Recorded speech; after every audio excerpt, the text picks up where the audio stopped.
Paz do Senhor, querido irmão e querida irmã. Seja muito bem-vindo ao Hora da Esperança. Hoje iniciamos uma nova série de reflexões no livro de Efésios, uma carta profunda, cheia de revelações sobre quem somos em Cristo e sobre o que Deus já fez por nós. Meu desejo é que, ao longo desta série, o Espírito Santo ilumine o seu coração, renove sua fé e traga direção para a sua vida. Se esta mensagem já começou a falar com você, se possível, clique em Gostei e, se o Senhor tocar no seu coração, compartilhe este vídeo com mais alguém. Isso nos ajuda a alcançar mais pessoas com a Palavra de Deus e a continuar produzindo esse conteúdo. Hoje vamos caminhar juntos pelo capítulo 1, mas antes, quero te levar a um mergulho no contexto dessa carta, para que você possa entender as circunstâncias, o ambiente e o coração por trás dessas palavras inspiradas. Quando abrimos o livro de Efésios, encontramos uma carta escrita pelo apóstolo Paulo por volta dos anos 60 a 62 depois de Cristo, durante o período em que ele estava preso em Roma, aguardando julgamento. É uma das chamadas cartas da prisão, escritas em um momento de limitações físicas, mas de profunda liberdade espiritual. Mesmo encarcerado, Paulo não se apresenta como vítima. Ele escreve com autoridade, esperança e alegria. Ele enxerga o céu de dentro da prisão e escreve para uma igreja que ele amava profundamente, uma igreja que ele mesmo ajudou a fundar anos antes, conforme registrado em Atos capítulo 19. Mas, para entendermos Efésios, precisamos viajar mentalmente até a cidade de Éfeso. Éfeso era uma das cidades mais importantes de todo o Império Romano. Localizada na costa oeste da Ásia Menor, onde hoje é a Turquia, era uma metrópole vibrante e movimentada. Seu porto atraía comerciantes do mundo inteiro, suas ruas eram largas e cheias de vida, e seu ambiente cultural era extremamente diverso. Mas Éfeso também era intensamente pagã. No coração da cidade estava o Templo de Ártemis, conhecido entre os romanos como Diana. Ele era considerado uma das 7 maravilhas do mundo antigo. Era gigantesco, riquíssimo e centro de rituais pagãos, práticas de fertilidade, imoralidade religiosa, magia e adivinhação. O comércio estava profundamente ligado à religião pagã. Artesãos viviam da venda de imagens e ídolos dedicados à deusa. Quando Paulo pregou o evangelho ali, muitos abandonaram seus ídolos e se converteram, causando uma crise econômica entre os fabricantes de imagens. Isso gerou a grande revolta descrita em Atos, capítulo 19, quando a multidão gritou por horas: "Grande é Diana dos Efésios." A cidade também era conhecida por seus livros de magia, feitiçarias, encantamentos e rituais místicos.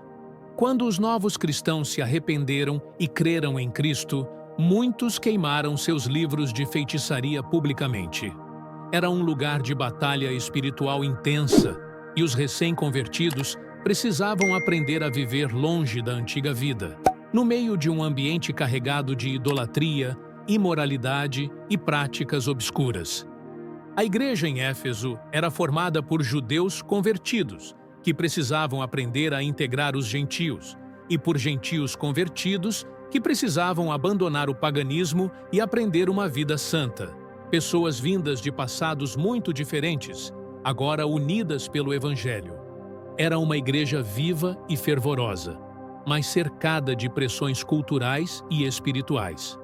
Uma igreja que precisava entender quem eram em Cristo, o que Deus já tinha feito por eles, e como viver essa nova identidade em um mundo que não compreendia a fé cristã.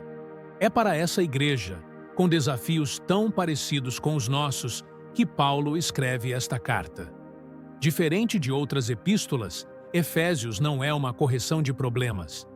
É uma carta de identidade, de revelação e de aprofundamento espiritual. Agora que entendemos o contexto, vamos ouvir o capítulo 1 na íntegra.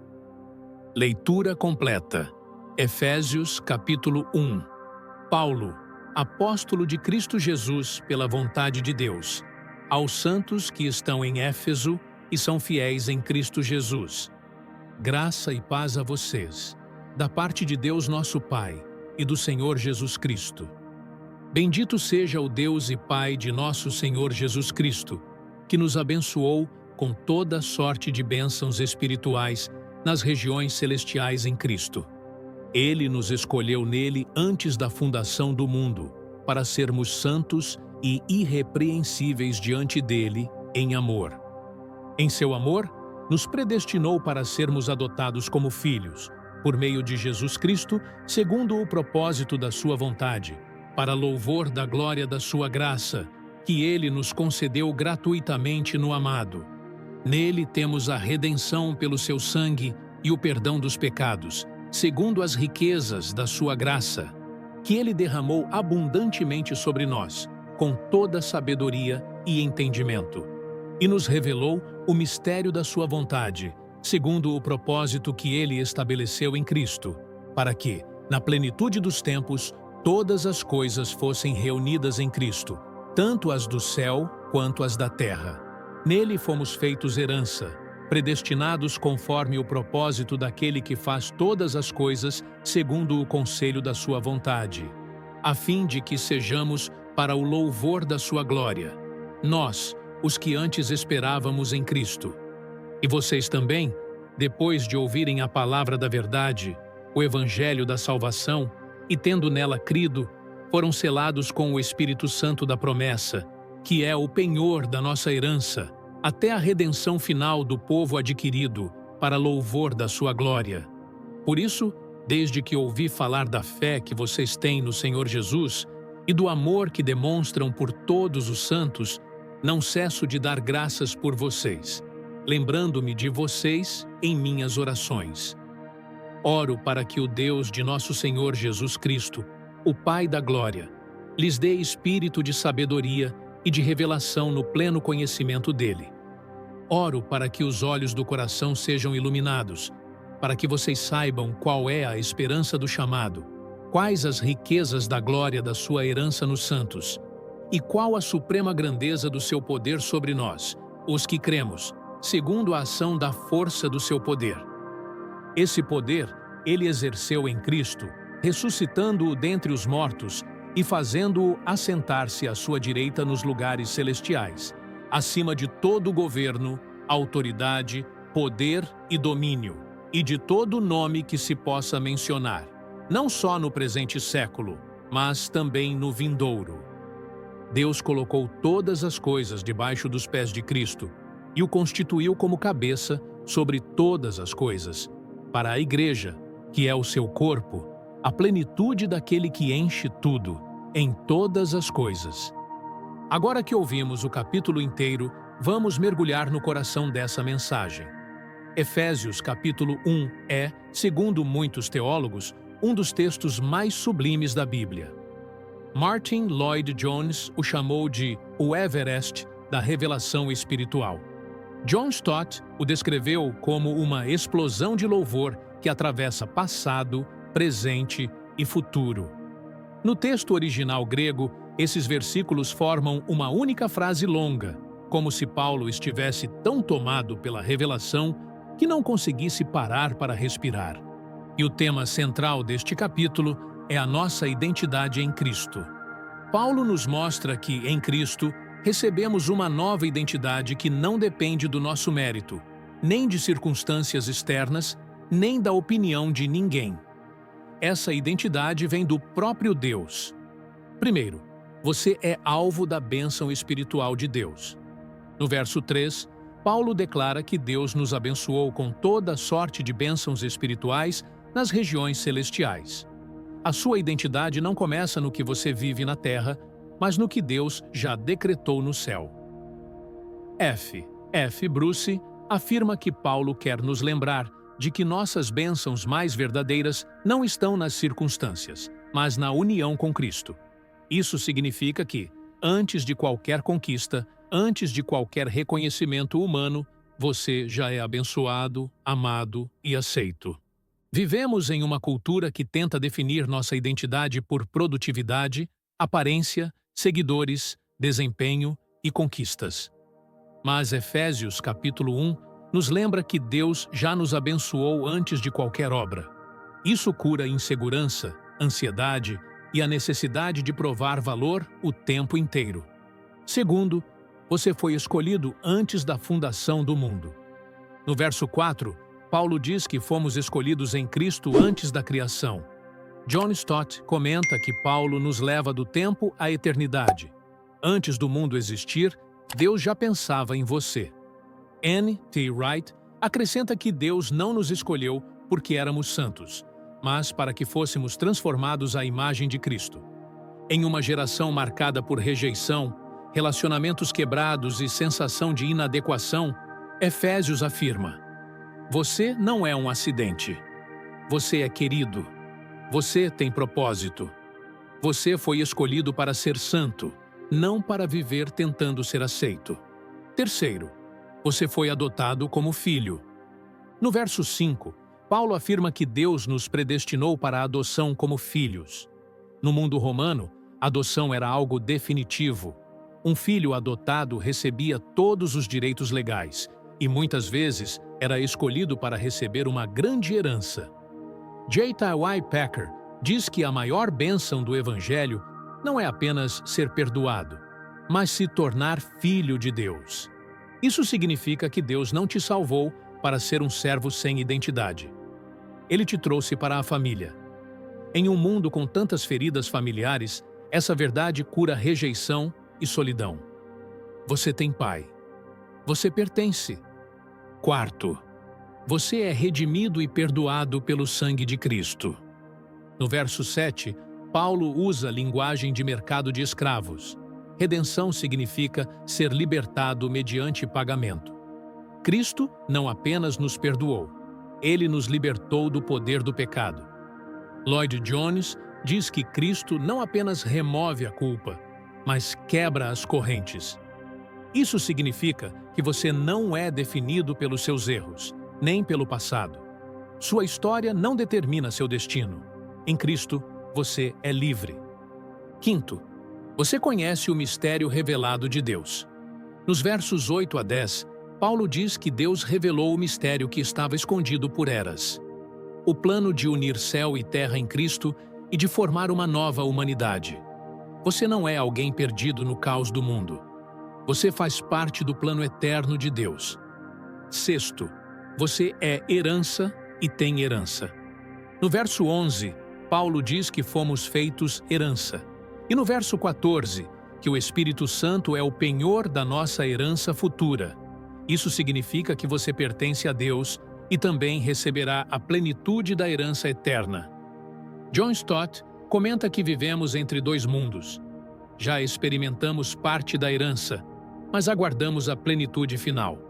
Isso acalma o medo do futuro, a insegurança diante da morte e a sensação de vazio existencial. Você tem destino, você tem garantia. Sétimo, você é selado com o Espírito Santo. Nos versos 13 e 14, Paulo diz que fomos selados com o Espírito Santo da promessa. O selo era uma marca de propriedade, proteção e autenticidade. O Espírito é a marca de que pertencemos a Deus e a garantia de que Ele completará sua obra em nós. Você não está sozinho. Você não vive por suas próprias forças. O Espírito habita em você. Efésios capítulo 1 confronta a crise de identidade do nosso tempo. Hoje, as pessoas definem quem são por traumas, erros, rótulos, profissão, política, aparência ou conquistas. Mas Paulo afirma que o cristão é definido por Cristo. Você é aquilo que Deus diz que você é. Você é escolhido. Você é amado. Você é adotado. Você é perdoado. Você é livre. Você é selado pelo Espírito. Você é herdeiro. Você é parte do plano eterno. Você é nova criação. Se essa verdade de ser escolhido e amado em Cristo tocou o seu coração, eu quero te pedir algo simples. Escreva nos comentários a palavra escolhido. Assim eu vou saber que você caminhou até aqui com a gente, e que essa mensagem falou com você.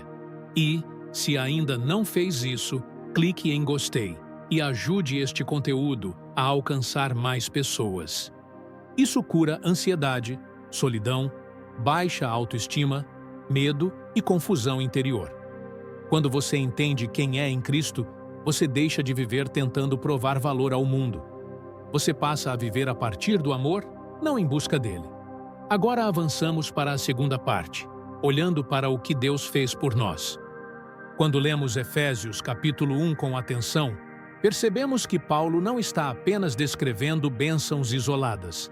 Ele está revelando uma obra divina completa, planejada desde a eternidade, executada na história por meio de Cristo e aplicada ao nosso coração pelo Espírito Santo. É como se ele abrisse uma janela para o propósito eterno de Deus, mostrando que a salvação não é uma resposta improvisada à queda humana, mas um projeto perfeito, construído no amor, na graça e na soberania do Senhor. Primeiro, Paulo declara que Deus nos escolheu antes da fundação do mundo. Isso significa que a salvação não nasceu do nosso desejo, nem começou no dia em que decidimos buscar a Deus. Ela começou no coração do próprio Deus.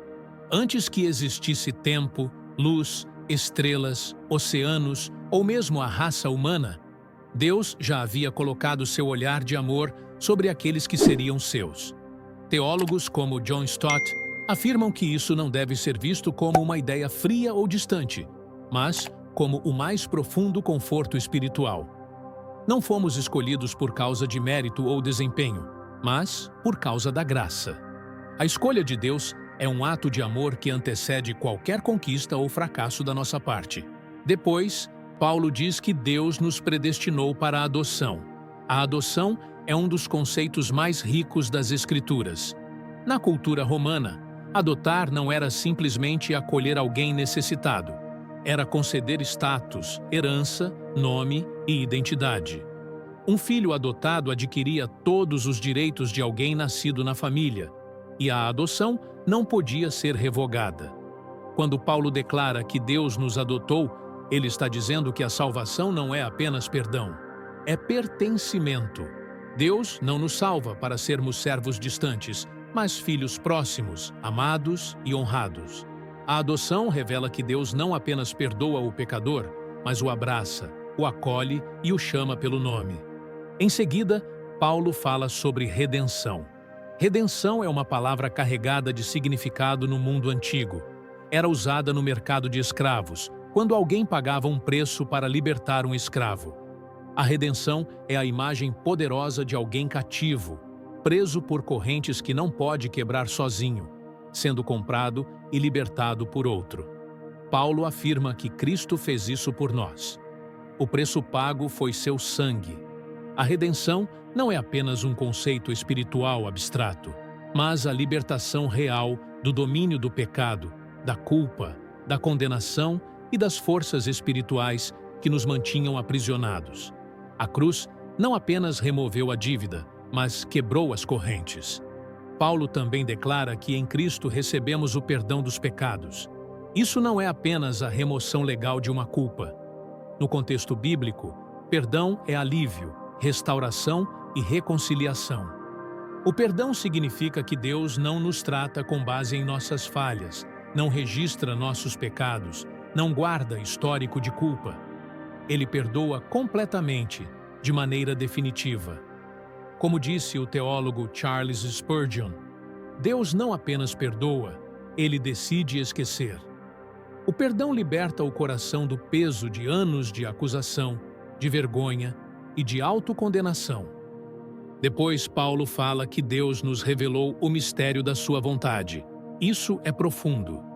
No Antigo Testamento, o plano completo de Deus estava oculto, revelado apenas em sombras e figuras. Mas em Cristo esse mistério foi plenamente revelado. O mistério é que Deus estava unindo todas as coisas em Cristo, reconciliando judeus e gentios, formando uma nova humanidade, estabelecendo o reino que alcança céu e terra. Saber disso significa que o cristão não vive mais perdido em um mundo sem sentido. Ele faz parte do plano eterno de Deus. Não caminhamos por acaso.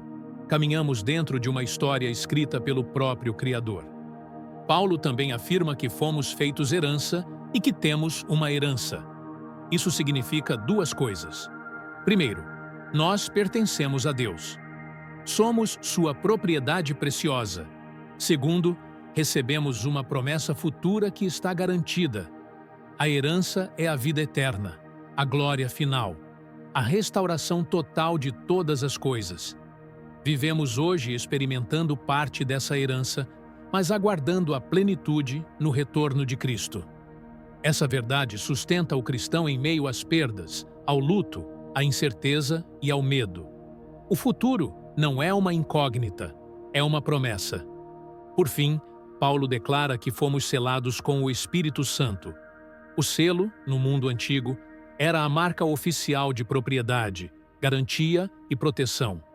O Espírito é a marca de Deus sobre nós, garantindo que pertencemos a Ele. Ele é o penhor da nossa herança, a garantia antecipada de que Deus completará sua obra. Isso significa que o cristão não caminha sozinho. Ele é habitado, instruído, guiado e fortalecido pelo próprio Espírito de Deus. O selo do Espírito é a resposta de Deus à ansiedade espiritual, ao medo da perda da salvação e ao sentimento de abandono. Quando observamos tudo isso junto, percebemos que Efésios, capítulo 1, não descreve pequenas bênçãos individuais, mas um grande movimento da graça. Deus nos escolheu na eternidade, nos adotou em sua família, nos redimiu na cruz, nos perdoou totalmente, nos revelou seu plano eterno, nos fez herança e nos selou com seu Espírito. Tudo isso sem depender do nosso mérito. Tudo isso fluindo da graça, do amor e do propósito eterno de Deus. Isso muda a forma como enxergamos a vida. Não estamos tentando conquistar o amor de Deus porque já fomos amados antes de existir. Não vivemos tentando provar valor porque Deus já nos deu identidade. Não caminhamos temendo o futuro porque já temos herança garantida. E não enfrentamos a vida sozinhos porque o Espírito habita em nós.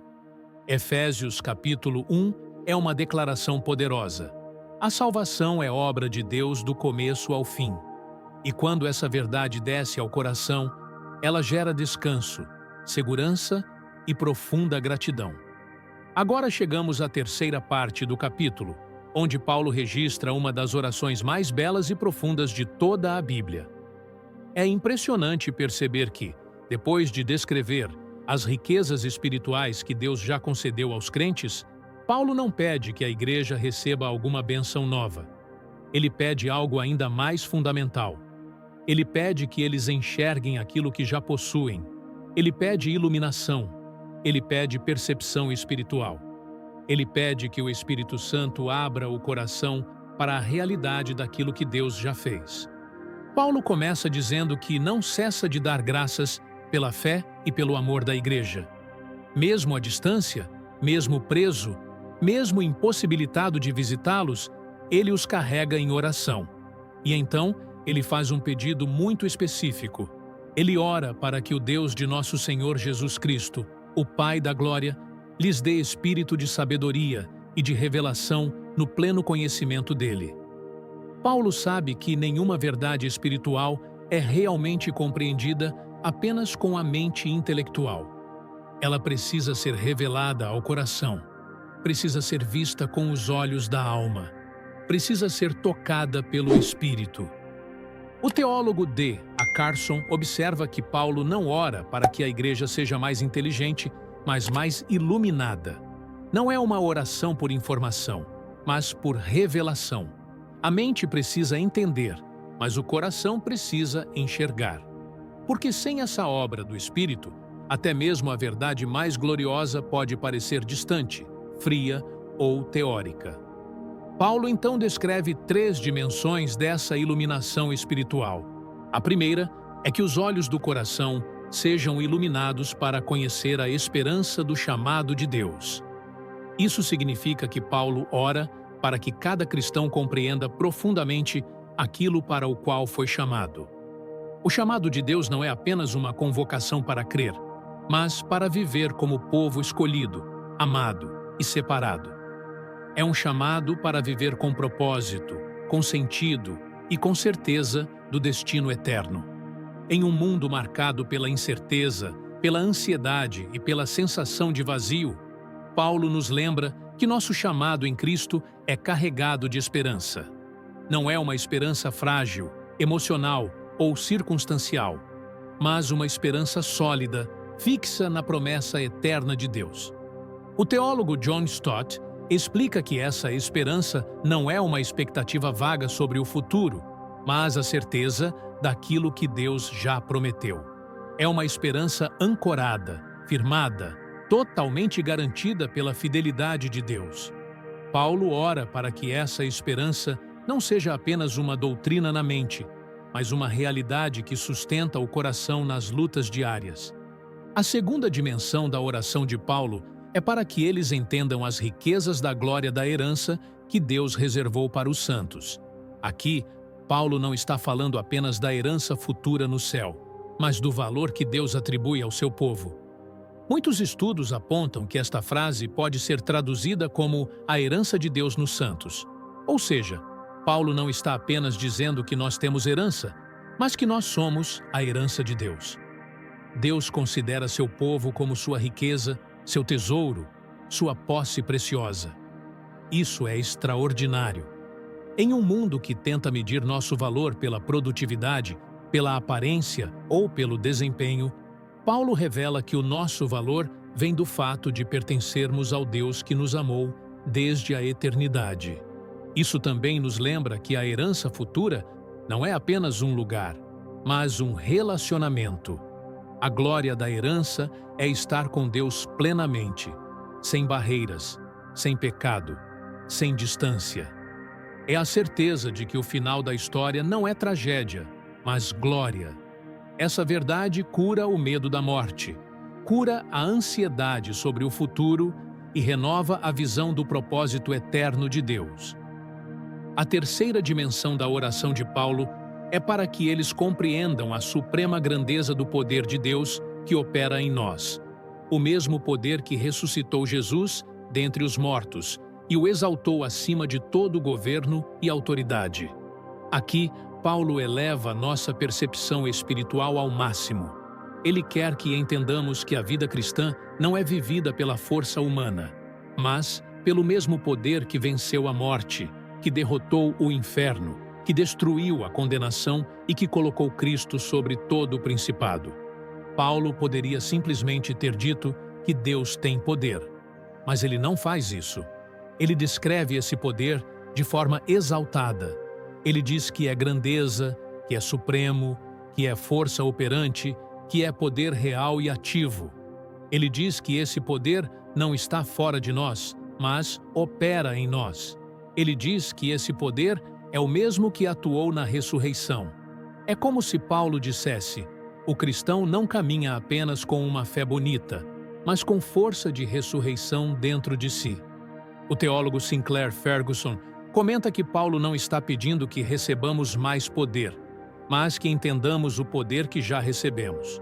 Porque muitas vezes vivemos como se estivéssemos espiritualmente fracos, derrotados, sem recursos, sem capacidade de vencer o pecado, sem condições de enfrentar as lutas espirituais.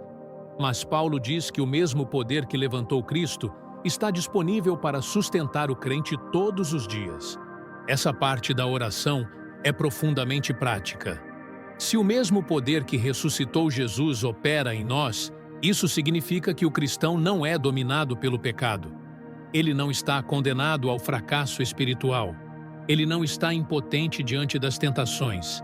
Ele não está abandonado em momentos de dor. Ele não enfrenta sozinho as batalhas invisíveis. Ele tem um poder que o mundo não conhece. Um poder que nasce da ressurreição. Um poder que vence trevas. Um poder que sustenta, que fortalece, que guia e que transforma.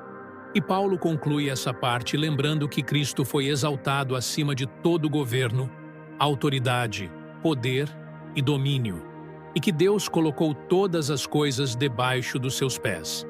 Isso significa que não há força espiritual, política ou cultural que esteja acima de Cristo. Ele reina, ele governa, ele está acima de tudo. E mais do que isso, ele é a cabeça da igreja, que é o seu corpo. Isso significa que o poder que sustenta a cabeça é o mesmo que sustenta o corpo. A vitória de Cristo é nossa garantia de vitória. O triunfo de Cristo é nossa segurança no presente e no futuro. Quando juntamos tudo isso, entendemos por que Paulo ora pedindo iluminação espiritual. Porque essas verdades são grandes demais para serem percebidas apenas com lógica. Elas precisam ser vistas com olhos iluminados pelo Espírito. Paulo sabe que, se os cristãos realmente enxergarem quem são, o que têm e o poder que opera neles, eles viverão de forma totalmente diferente. Eles terão coragem em meio às lutas, esperança em meio às lágrimas, firmeza em meio às tentações, alegria em meio às provações e confiança em meio às incertezas da vida.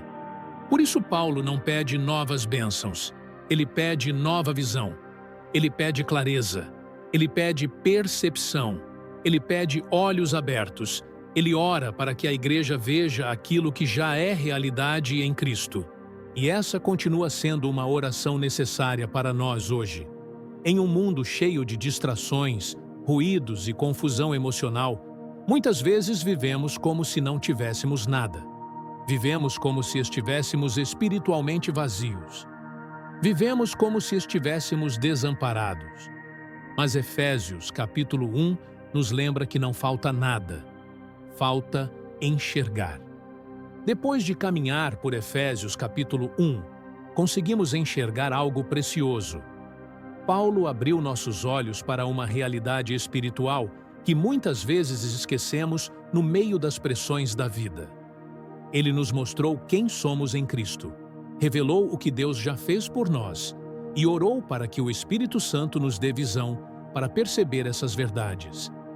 Vimos que Deus nos escolheu antes da fundação do mundo, que nos adotou como filhos, que nos redimiu com o sangue de Cristo e nos perdoou completamente. Vimos que Ele nos revelou seu plano eterno, nos deu herança e nos selou com o Espírito Santo. Essas não são promessas distantes. São realidades atuais que definem nossa identidade, sustentam nossa fé e moldam nossa jornada. Também vimos que Paulo ora para que compreendamos a esperança do chamado de Deus, a riqueza da herança reservada para nós e a grandeza do poder que opera em nossa vida. Ele não pede que recebamos algo novo, mas que enxerguemos aquilo que já é nosso. A verdadeira transformação não vem apenas de receber bênçãos, mas de reconhecer as bênçãos que Deus já derramou. E talvez este seja exatamente o ponto em que você se encontra hoje. Talvez você esteja vivendo preocupado, ansioso, cansado ou sem direção. Talvez sinta que está faltando algo, que Deus está distante, que as respostas não chegam. Mas muitas vezes o que falta não é uma nova resposta. O que falta é nova visão. Falta perceber aquilo que Deus já colocou no seu caminho. Falta enxergar com o coração iluminado pelo Espírito. Falta olhar para a vida não apenas com emoções abaladas, mas com olhos espirituais atentos ao que Deus já está fazendo. Efésios capítulo 1 é um convite para isso. É um convite para sair da escuridão da dúvida e entrar na luz da revelação. É um convite para lembrar que você é amado, escolhido, adotado, redimido, perdoado, selado e guardado. É um convite para descansar na esperança que Deus preparou. É um convite para confiar no poder que já opera em você. É um convite para viver não pelo que sente, mas pelo que Deus declarou. E se esta palavra alcançou o seu coração, eu quero te fazer um pedido especial. Se possível, clique em gostei neste vídeo e compartilhe com alguém que esteja precisando de consolo, de direção ou de um lembrete do amor de Deus. E deixe também nos comentários se você ficou com alguma dúvida sobre o texto de Efésios, capítulo 1, ou se algum versículo falou de forma específica com você. Eu quero, na medida do possível, voltar aqui, ler os comentários e caminhar com você nesses temas. E agora, diante de tudo isso, vamos juntos entregar nosso coração ao Senhor em oração, pedindo que Ele ilumine nossa visão e nos faça viver plenamente aquilo que já é nosso em Cristo. Vamos orar. Oremos. Senhor nosso Deus e Pai amado, nós nos colocamos agora diante da Tua presença, com o coração agradecido pela riqueza que encontramos em Tua palavra. Obrigado por nos lembrar, através desta carta, de tudo aquilo que o Senhor já realizou por nós desde a eternidade. Obrigado porque, em Cristo, somos escolhidos, amados, adotados, redimidos, perdoados, selados e guardados pela Tua fidelidade. Pai, nós te pedimos aquilo que Paulo pediu para a igreja em Éfeso. Ilumina os olhos do nosso coração. Abre a nossa compreensão espiritual para enxergar aquilo que muitas vezes não vemos. Tira de nós a cegueira provocada pelo medo, pela dúvida, pela ansiedade e pelas pressões da vida. Dá-nos o espírito de sabedoria e de revelação, para que conheçamos mais profundamente quem o Senhor é e quem nós somos em Cristo. Mostra-nos a esperança do chamado que recebemos. Que essa esperança seja mais forte do que qualquer incerteza, mais firme do que qualquer circunstância, mais real do que qualquer sentimento passageiro. Lembra-nos de que pertencemos ao Senhor e de que estamos sendo conduzidos para um futuro de glória, preparado por Ti antes do início de todas as coisas. Revela-nos também a riqueza da herança que o Senhor reservou para o Teu povo. Que entendamos o quanto somos preciosos aos Teus olhos. Que isso cure a nossa insegurança, restaure a nossa autoestima e fortaleça nosso coração quando nos sentimos sem valor diante do mundo. E Pai, faz-nos compreender a grandeza do poder que opera em nós. O mesmo poder que ressuscitou Jesus dentre os mortos. Que essa verdade nos sustente nas batalhas internas, nas tentações, nas fraquezas, nas dores que não sabemos explicar. Que esse poder nos levante quando estamos cansados, nos guie quando estamos perdidos e nos fortaleça quando pensamos em desistir. Senhor, ajuda-nos a viver não apenas informados pela Tua palavra, mas transformados por ela. Que cada revelação se torne vida, prática e realidade dentro de nós. Que a nossa identidade em Cristo seja maior do que nossas feridas, maior do que nossas lembranças e maior do que as vozes que tentam nos definir. Traz paz ao coração inquieto, traz descanso ao coração cansado, traz luz ao coração confuso, traz cura ao coração ferido, traz direção ao coração que não sabe para onde ir.